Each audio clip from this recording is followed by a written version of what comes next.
see what Dominic means. Yeah, so thank you. So I'll keep a very short talk. I think we're running quite late on time.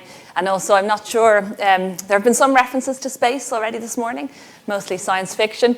But I wanted to talk to you briefly about gamma rays in space science. So the relevance of our group at this the centre is that we are gamma ray astrophysicists. We use gamma ray detectors for measuring radiation in space from gamma ray sources.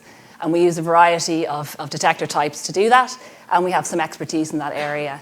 So there are a number of different ways that you can do this in space. Mostly scintillators are used, sometimes with photomultipliers. And the new technology, which I'll mention briefly here, is using silicon photomultipliers, which are much smaller, use less power, more compact, have a lot of advantages in space.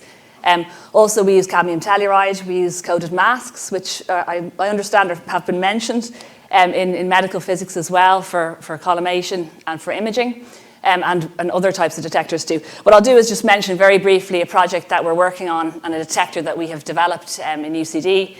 It started in about 2012 under contract from the European Space Agency, so that's where we get our funding for this type of work. And it's going to be flown on a satellite called AirSat, which is the Educational Irish Research Satellite. But a lot of the characterization we do and the development work we do is applicable, I think, broadly to the types of detectors used in medical physics. So the detector, so this here is a very small satellite. It's about 20 centimeters in this direction, 10 centimeters and 10 centimeters here.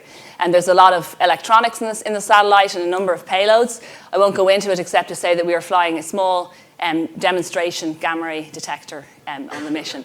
It's a cerium bromide scintillator with the silicon photomultiplier used in place of a normal PMT, which would be used in lab-based scenario. The reasons that we have to be more compact in space are because we don't have a lot of space on the satellite, but also because of power constraints.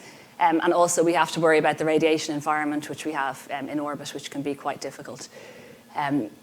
So the work on this detector here has been driven really since about 2012 when we had funding from the European Space Agency, and we developed this detector system on the left, where we took a small scintillator detector that was lanthanum bromide. So typically in space, people are quite conservative in terms of what you're going to launch. You don't want to launch the most amazing new untested detector into orbit when you have one chance of making this thing work. So people are quite conservative. But a new development in the area has been CubeSats. And in CubeSats, you're able to launch a small mission along with a lot of other small missions at the same time. It's a lot cheaper, it's a lot quicker, and you can speed up the development life cycle a lot in that way. So we were working on this detector here. This scale here is something like about 30, 40 centimeters. And we've been using large electronics. We have flown this on a balloon flight, which is what you do when you're on Earth and you don't have access to a rocket. You want to test your equipment in as near a space environment as you can. We've also brought it to the Paul Scherrer Institute in Switzerland and tested the instrument in a radiation environment by firing protons at it. And we are working towards getting rid of all the large electronics and making this smaller and smaller as we go.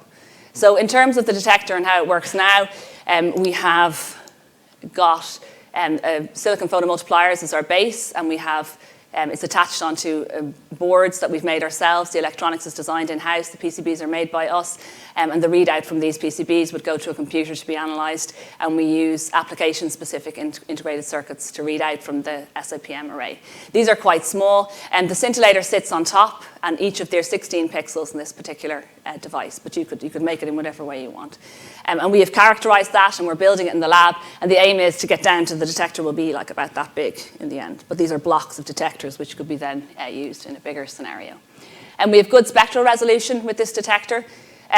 One of the things that we're doing in order to characterise the detector, we're measuring spectral resolution, efficiency, all of the things that you need to be able to operate the detector and to understand. Ultimately, for us, what we're trying to understand is how much gamma ray radiation is coming from astrophysical sources rather than from a patient in a diagnostic scinerario.